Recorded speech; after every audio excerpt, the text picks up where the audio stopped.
శ్రీమాత్రే నమః. ఓం శ్రీ గురుభ్యో నమః. నమస్తే అండి, నేను మీ రామకృష్ణ హాన్, ఆస్ట్రో న్యూమరాల్స్ని. అందరూ ఎలా ఉన్నారు? ఈరోజు మన క్లయింట్ వచ్చేసి దేవేందర్ అనే ఒక వ్యక్తి నాకు ఈ యొక్క నల్గొండ జిల్లా నుండి కాల్ చేశారు. దేవేందర్ రెడ్డి గారు నాకు కాల్ చేసి ఏంటంటే, సార్ మాకు ఉన్నట్టుండి గత సంవత్సరం నుండి మా ఇంట్లో ఎప్పుడు భార్యాభర్తల మధ్య గొడవలు అవుతున్నాయి. పిల్లలు మా మాట చెప్పిన మాట వినట్లేదు. పిల్లలు ఏకాగ్రత దెబ్బతింది. నేను చూశాను, ఒక సంవత్సరం నుండి మా ఇంట్లో ఏదో చెడు పీడ వచ్చినట్టుగా ఇంట్లో ఒక గబ్బిలో వచ్చి చనిపోవడం మాకు చాలా బాధ వేసింది. దానికి ఏమైనా దోషం ఉందా? అసలు మాకు ఇంట్లో ఏదో ఒకటి జరుగుతుంది, ఏదో భయం వేస్తుంది. మాకు ఇదివరకు అలా లేదు, ఒక సంవత్సరం నుండి మాకు ఈ ప్రాబ్లమ్స్ వస్తున్నాయి ఏంటి అని నాకు కాల్ చేశాడండి. అతని జన్మ జాతకాన్ని మొత్తం కూడా పరిచయం చేశాను. ఇంకొకటి ఏంటంటే, తను జన్మ జాతకాన్ని పరిచయం చేసి నేను గవ్వలు వేసి చూస్తాను.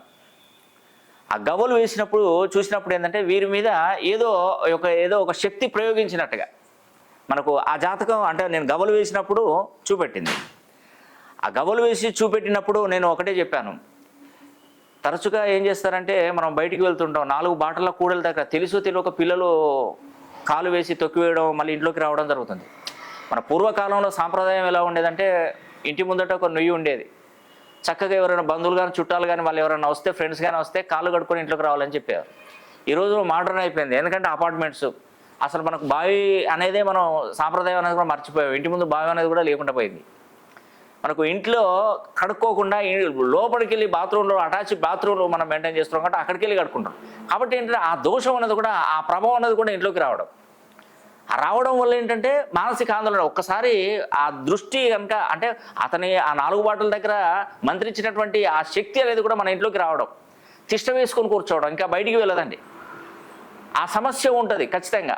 అతని ఆ జాతకంలో నేను చూశాను, దేవేందర్ రెడ్డి జాతకంలో చూశాను. అంటే గవ్వలు వేస్తే కనపడింది.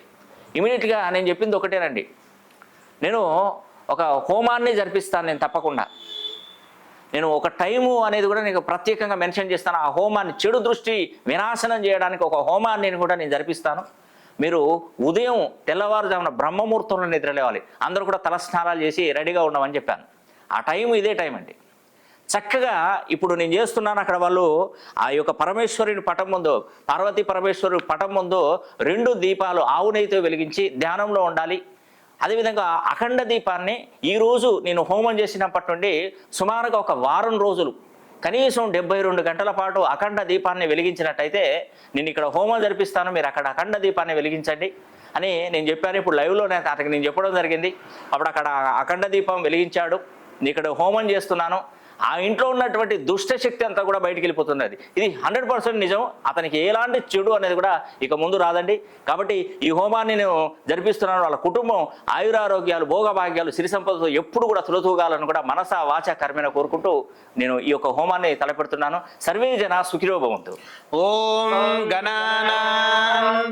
గణపతిం హవామహే కవిం కవీనాముపమశ్రవస్తమో జ్యేష్ఠరాజం బ్రహ్మణాం బ్రహ్మణస్పదాన శృణ్వన్నోతిభిः సేదసాదన స్వాహా.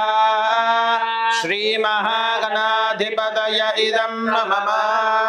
ఓం క్లీం కృష్ణాయ గోవిందాయ గోపీజనవల్లభాయ పరాయ పరమపురుషాయ పరమాత్మనే పరకర్మ మంత్ర యంత్ర తంత్ర ఔషధాస్త్రశస్త్రాణి సంభర మృత్యోర్మోచయ శత్రోర్నాశయ ఆయుర్వర్ధయ దీర్ఘాయుష్మంతం గురు.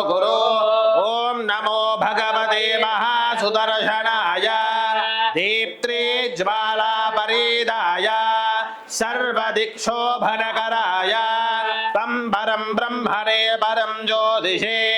ఓం బ్రహ్మ సహస్రారం ఫట్ స్వాహా.